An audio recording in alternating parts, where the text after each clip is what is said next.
নমস্কাৰ ছাত্ৰ ছাত্ৰীসকল, মোৰ ইউটিউব চেনেল বিপিন কছাৰ অফিচিয়েললৈ তোমালোক সকলোকে স্বাগতম জনাইছো। ছাত্ৰ ছাত্ৰীসকল, আজি আমি এইটো ভিডিঅ'ৰ জৰিয়তে অনুশীলনী 6.4 কুৱেশ্যন নম্বৰ 6 এই প্ৰশ্নকেইটা সমাধান কৰিম। তো আমাক কি দিয়া আছে 6 নম্বৰ প্ৰশ্নটো যে এটা পূৰ্ণবৰ্গ পাবলৈ তলৰ সংখ্যাবোৰৰ প্ৰতিটোৰ লগত যোগ কৰিবলগীয়া আটাইতকৈ সৰু সংখ্যাটো কি নিৰ্ণয় কৰা। তাৰ মানে আমাক কি কৈছে যে এই সংখ্যা কেইটাৰ লগত আটাইতকৈ সৰু সংখ্যা কি যোগ কৰিলে আমি এটা পূৰ্ণবৰ্গ সংখ্যা পাম। মই 6 নম্বৰৰ 1 নম্বৰটো লৈছো, দিয়া আছে 1220। ছাত্ৰ ছাত্ৰীসকল, এই 1220টো পূৰ্ণবৰ্গ সংখ্যা নহয়। তো ইয়াৰ লগত কিবা এটা সংখ্যা যোগ কৰিলে আমি ইয়াৰ ওচৰত থকা পূৰ্ণবৰ্গ সংখ্যাটো পাম। ওকে, তো কিমান যোগ কৰিব লাগিব আমি সেইটো কেনেকৈ উলিয়াম। তো আমি সেইটো পাবৰ কাৰণে আমি ইয়াক দীৰ্ঘহৰণ পদ্ধতিৰে বৰ্গমূল উলিয়াবলৈ চেষ্টা কৰিম। তো আমাৰ দীৰ্ঘহৰণ পদ্ধতিৰে বৰ্গমূল উলিওৱা পদ্ধতিটো কি আছিলে। তো আমি এনেকৈ দীৰ্ঘহৰণ পদ্ধতি হৰণ কৰা নিচিনাকৈ আমি ঘৰটোত এনেকৈ বহুৱাই ল'ম। তাৰ পিছত আমি ইয়াক কি কৰিব লাগে, জোৰ পাতিব লাগে। আৰু জোৰটো কেনেকুৱা আছিলে আমাৰ নিয়ম যে আমি সোঁফালৰ পৰা বাওঁফাললৈ জোৰ পাতি যাব লাগে। তো এনেকৈ জোৰ পাতি আহোঁতে আমি প্ৰথমটো জোৰ 12 পালো। এতিয়া 12টোক আমি হৰণ কৰিব লাগে। কিহেৰে হৰণ কৰিম? এটা পূৰ্ণবৰ্গ সংখ্যাৰে হৰণ কৰিম। মানে যিমানেৰে হৰণ কৰিম ইয়াতো সিমানে ল'ব লাগিব। আৰু এই দুটা পূৰণ কৰিলে হয়তো ইয়াতে যি আছে অৰ্থাৎ 12 আছে 12 পাব লাগিব, নাইবা 12তকৈ সৰু পাব লাগিব। তো আমি যদি ইয়াত 2 লওঁ, ইয়াতো 2 ল'ব লাগিব। 2 2 গুণ 4, 3 ল'লে 3 3 গুণ 9, 4 ল'লে 4 4 গুণ 16 বেছি হৈ যাব। 4 ল'লে গতিকে আমি 3 ল'ম। 3 ইয়াতো 3 3 3 গুণ 9। তাৰপিছত আমি বিয়োগ কৰি দিম। 12ৰ পৰা 9 গ'লে তোমাৰ 3। তাৰপিছত পিছৰ জোৰটো নামি আহিব 20। ওকে, তো হৈ গ'ল আমাৰ 320। তো ইয়াৰ পিছত আমাৰ কাম হ'ল কি, আমি যিটো হৰণফল 3 পালো এই 3টোক দুগুণ কৰিব লাগে। 3 দুগুণ 6, অলপ বাওঁফালে লিখি 6টো আমি একক স্থানৰ অংকটোৰ কাৰণে আমি এনেকৈ এটা আঁচ দি লম। ওকে, এতিয়া ইয়াতে যদি 0 লওঁ 60 হৈ যাব। আৰু 60ক 0ৰে পূৰণ কৰিব লাগিব। 0ৰে পূৰণ কৰিলে 0 হৈ যাব। যদি 1 লওঁ 61 হ'ব। 61ক 1ৰে পূৰণ কৰিব লাগিব, তেতিয়া আমি 61 পাম। 2 ল'লে 62 হ'ব আৰু 62ক 2ৰে পূৰণ কৰিব লাগিব। তো আমি এনেকৈ আমি চেক কৰি যাই থাকিম। চেক কৰি গৈ গৈ আমি কি কৰিম, হয়তো 320 পাব লাগিব, নাইবা 320তকৈ সৰু পাব লাগিব। ইয়াতে আমি 320তকৈ সৰুৱে পাম। ওকে, তো আমি কি ল'লে মিলিব।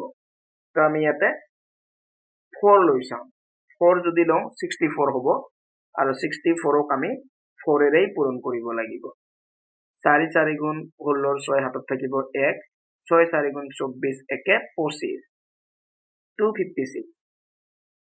4 ল'লে আমি 256 পালো। এতিয়া 5 লৈ চাওঁ আমি। 65ক 5ৰে যদি ইনটু কৰো তেতিয়া কি হ'ব,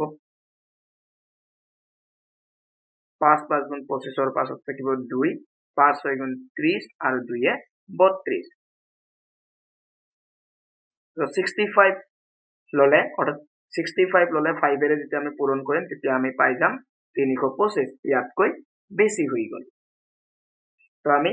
5 দিব নোৱাৰিম, 4টোৱে দিব লাগিব। তো ইয়াতো আমি 4 ল'ম, লগতে আমি ইয়াতো 4 দিম। তো আমাৰ 4 ল'লে কিমান আছিলে 256।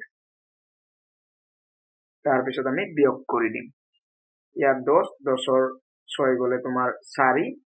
তাৰপিছত ইয়াতে 1 আছে, 1 ধাৰ কৰিলে তোমাৰ 11, 11ৰ পৰা 5 গ'লে 6, 64। এতিয়া আমাৰ 64 থাকি গ'ল। এই 64টোক আৰু আমাৰ হৰণ নাযায়। কনফিউজ নহবা যে ইয়াতেতো 64 আছে, তো 64ৰে 64কটো আৰু একবাৰ যাব লাগিছিল, অৰ্থাৎ 5 ল'ব লাগিছিল। কিন্তু সেইটো তেনেকুৱা নহয়। এইটো বৰ্গমূল উলিওৱাৰ ক্ষেত্ৰত হৰণটো তেনেকুৱা নহয়। তাৰমানে তুমি 64ৰে হৰণ কৰিব নোৱাৰা। ইয়াতে 5 ল'লে ইয়াতে 5হে ল'ব লাগিব, ওকে তো 5 লে এনেকে আমি পূৰণ কৰি চালো তো আমি গমে পালো বেছি হৈ গল ওকে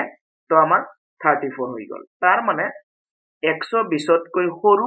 বৰ্গ সংখ্যাটো হল তোমাৰ 34ৰ বৰ্গ 34 দুটা পূৰণ কৰিলে যেটো পাম 1220তকৈ সৰু বৰ্গ সংখ্যাটো কিন্তু আমাক যেহেতু যোগ কৰাৰ কথা কৈছে ইয়াৰ পিছৰ বৰ্গৰ সংখ্যাটো পাবলৈ আমি কি যোগ কৰিব লাগিব অৰ্থাৎ 34ৰ পিছতে 35 পাম আমি 35 স্কয়াৰ কিমান হ'ব ওকে এতিয়া আমি লিখিম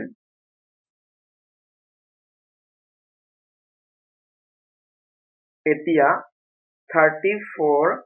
বৰ্গ 34ৰ বৰ্গ আমি ইয়াক 34 স্কয়াৰ লিখিম 34 স্কয়াৰ মানে কিমান হ'ব 34 আমি দুটা পূৰণ কৰিম তো 34 আমি দুটা পূৰণ কৰিলে আমি কিমান পাম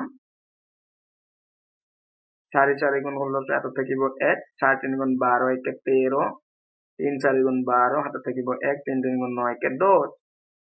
6 3 2 5 1 1 1 1 5 6 আৰু আমি উলিয়াম 35 স্কয়াৰ 35 তাৰ মানে আমি দুটা পূৰণ কৰিম আমি শৰ্টকাট পদ্ধতিৰে কৰিম 5 5 গুণ তোমাৰ 25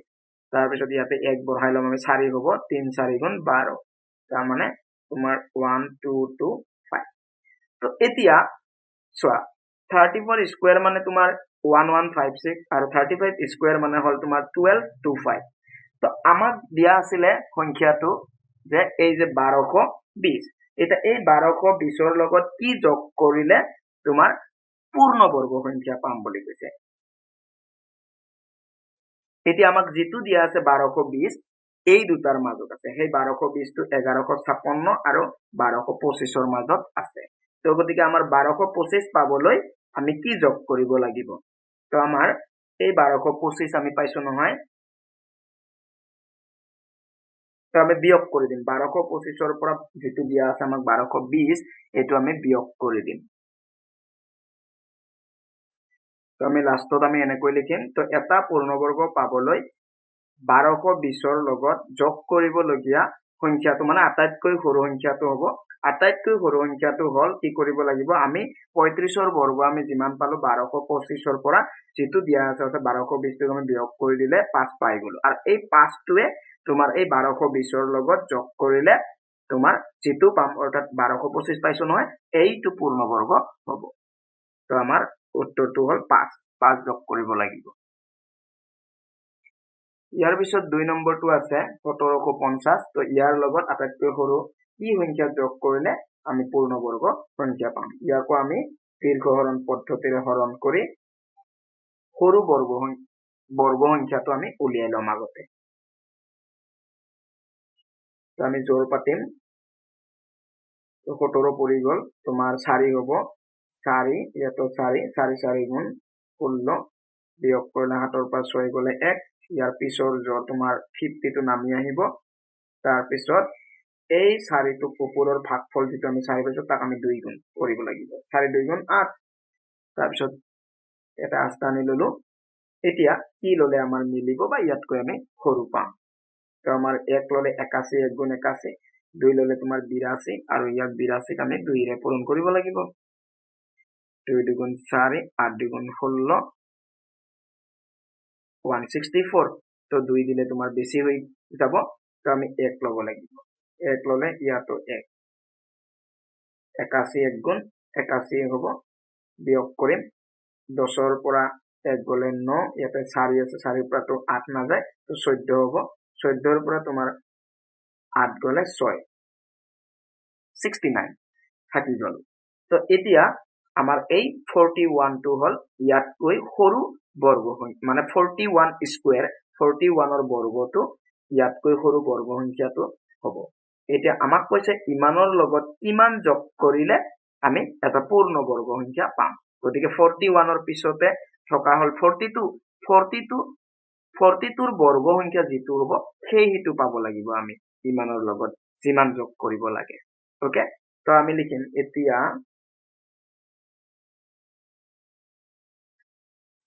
41 স্কয়াৰ ইকুয়াল টু 41 দুটা পূৰণ কৰিব লাগিব 1 1 গুণ 1 1 4 গুণ 4 4 1 গুণ 4 4 4 গুণ 16 1 4 4 তোমার 8 6 1 তো কি আমি পালো 1681 1681 আকৌ আমি 42 স্কয়ার করু 42 স্কয়ার হলে কিমান হ'ব 2 2 4 4 2 তোমাৰ 8 4 2 8 4 4 16 4 8 8 তোমাৰ 16 হাতত থাকিব 1 7 আৰু 1 1 7 6 পৰা আহি গল 1 7 এটো তোমাৰ 7 1 7 6 4 42 স্কয়াৰ মানে তোমাৰ 1764 আৰু 41 স্কয়াৰ মানে 1681 তো আমাক দিয়া আছিল 1750 এটা 1750 ৰ লগত কি যোগ কৰিলে আমি পূৰ্ণবৰ্গ এইটো পাম এইটো হল পূৰ্ণবৰ্গ সংখ্যাটো তো আমি এটোৰ পৰা এই 1750 আমি বিয়োগ কৰি দিলেই পাই যাম ওকে তো আমি লাষ্টত এনেকৈ লিখিম এটা পূৰ্ণবৰ্গ পাবলৈ 1750 ৰ লগত যোগ কৰিবলগীয়া আটাইতকৈ সৰু সংখ্যাটো হল এই 42 ৰ বৰ্গ যেটো পাইছো আমি তাৰ পৰা আমাক যেটো দিয়া আছে 1750 টো বিয়োগ কৰি দিম তেতিয়া আমি পাম 14 অৰ্থাৎ এই 1750 ৰ লগত যদি 14 যোগ কৰো আমি এটা পূৰ্ণবৰ্গ সংখ্যা পাম আৰু হেতু এইটো হ'ব ওকে তো উত্তৰটো হল ইয়াতে 14 যোগ কৰিবলগীয়া সংখ্যাটো 14 3 নম্বৰটো দিয়া আছে 5451 তো ইয়াকো আমি দীৰ্ঘহৰণ পদ্ধতিৰে হৰণ কৰিম প্ৰথমতে আমি জোৰ পাতিব লাগিব তো জোৰ পাততে প্ৰথমটো জোৰ আমি 54 পালো এটা 54 ক আমি কিহেৰে হৰণ কৰিম তোমাৰ 6 ললে 6 6 গুণ 36 7 ললে 7 8 গুণ 49 8 ললে 8 8 গুণ 64 বেছি হৈ যাব আমি 7 লম 7 8 গুণ 49 বিয়োগ কৰি দিলে তোমাৰ 14 হ'ব 14 ৰ পৰা 9 গলে 5 তো না যায় আৰু তো নেক্সট হল তোমাৰ 51 টো নামি আহিব 551 হৈ গল ইয়াৰ পিছৰ কাম আমি 7 টোক দুগুণ কৰিব লাগিব 7 দুগুণ 14 এতিয়া 1 ললে তোমাৰ 141 হ'ব 2 ললে 142 2 গুণ কিমান হ'ব 3 ললে তোমাৰ 143 হ'ব এটা 3 লৈ চাও আমি 143 3 ৰে পূৰণ কৰিব লাগিব 3 3 গুণ 9 3 4 গুণ তোমাৰ 12 আৰু থাকিব 1 3 1 গুণ 3 1 4 আৰু যদি আমি 4 লওঁ তেতিয়া কি হয় চাও 4 4 গুণ 16 হাতত থাকিব 1 4 4 গুণ 16 এতিয়া 17 আৰু থাকিব 1 4 1 গুণ 4 1 5 তোমাৰ আহি গল 576 আহি গল তো গতিকে আমাৰ 4 ললে বেছি হৈ যায় তো আমি 3 টোৱে দিব লাগিব ইয়াত 3 গলে ইয়াতো 3 আৰু 3 ললে আমি পাইছো 429 11 11 ৰ পৰা তোমাৰ 9 গলে 2 ইয়াতে তোমাৰ 4 আছে 4 ৰ পৰা 2 গলে 2 তাৰ পিছত তোমাৰ ইয়াতে 1 আছে তোমাৰ মানে 5 আছে 5 ৰ পৰা 4 গলে 1 তো 122 থাকি গল এতিয়া এই 73 ৰ যেটো বৰ্গ সংখ্যা হ'ব সেইটো ইয়াতকৈ সৰু বৰ্গ সংখ্যাটো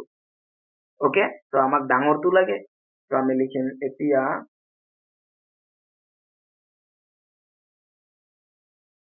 73 square equal to 73 আমি দুটা পূৰণ কৰিম 3 3 গুণ 9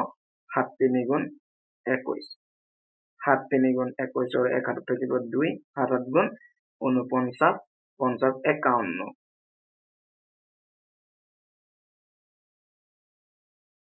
5329 আৰু 74 square 74 দুটা পূৰণ কৰো 4 4 গুণ তোমাৰ 16 6 হাতত থাকিব 1 7 4 গুণ 28 1 29 তাৰপিছত 7 4 গুণ 28 ৰ 8 হাতত থাকিব 2 7 8 গুণ 49 50 51 9 8 17 ৰ 7 হাতত থাকিব 1 2 1 3 1 4 আৰু 5 5476 আমি পাই গলো ওকে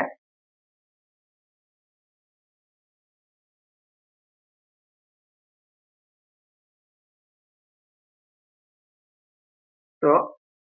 আমাক দিয়া আছিলে তোমাৰ 5451 ইয়াৰ লগত কি যোগ কৰিব লাগিব আটাইতকৈ সৰু সংখ্যা আমি এটা পূৰ্ণবৰ্গ পাবলৈ হলে তো আমি পূৰ্ণবৰ্গটো মানে এই 5451 পিছতে থকা পূৰ্ণবৰ্গ সংখ্যাটো হল এই 5476 ওকে কিন্তু এইটো পাবলৈ ইয়াৰ লগত কিমান যোগ কৰিব লাগিব সেইটো পাবলৈ আমি ইয়াৰ পৰা এই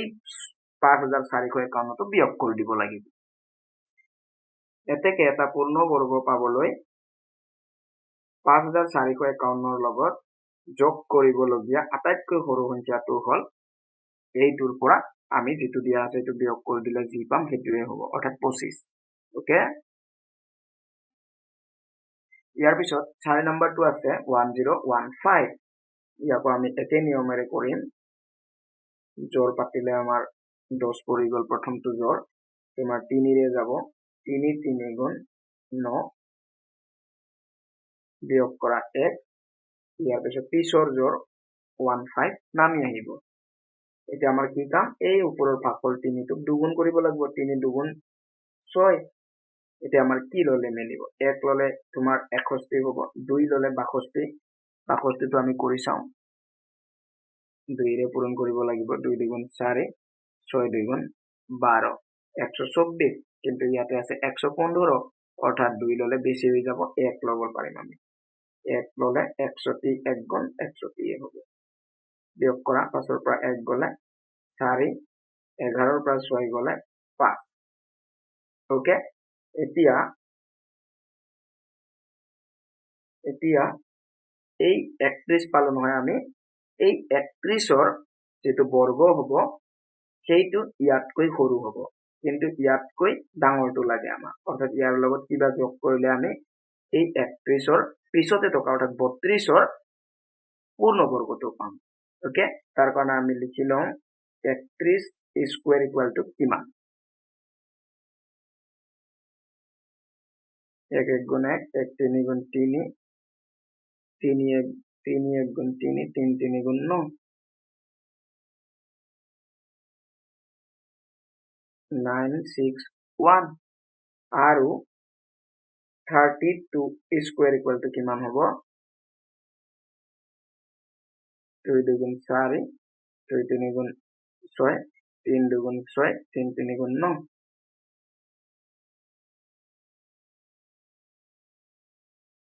1024 এই 1024 টোৱে হ'ব পূৰ্ণবৰ্গ কিন্তু আমাক যেটো দিয়া আছে এই 1015 ৰ লগত কিমান যোগ কৰিলে আমি এটো পাম তো আমি এটোৰ পৰা বিয়োগ কৰি দিম এতেকে ইমানৰ লগত যোগ কৰিবলগীয়া আটাইতকৈ সৰু সংখ্যাটো হল ইমানৰ পৰা ইমান বিয়োগ কৰিলে যেটো পাম আমি সেটোৱে হ'ব অৰ্থাৎ 9 পাম আমি ওকে তো এই 9 টোৱে যদি এই তোমাৰ ইমানৰ লগত যোগ কৰো আমি পূৰ্ণবৰ্গ পাম আৰু সেই পূৰ্ণবৰ্গটো হ'ব এইটো অৰ্থাৎ 32 ৰ বৰ্গ তো ছাত্ৰছাত্ৰীসকল নিশ্চয় তোমালোকে বুজি পাইছা ভিডিওটো ভাল পালে লাইক কৰি দিবা প্ৰশ্ন থাকিলে কমেন্ট কৰিবা বন্ধুবৰ্গৰ মাজত ভিডিওটো শ্বেয়াৰ কৰিবা লগতে চেনেলটো সাবস্ক্ৰাইব কৰি থৈ দিবা ধন্যবাদ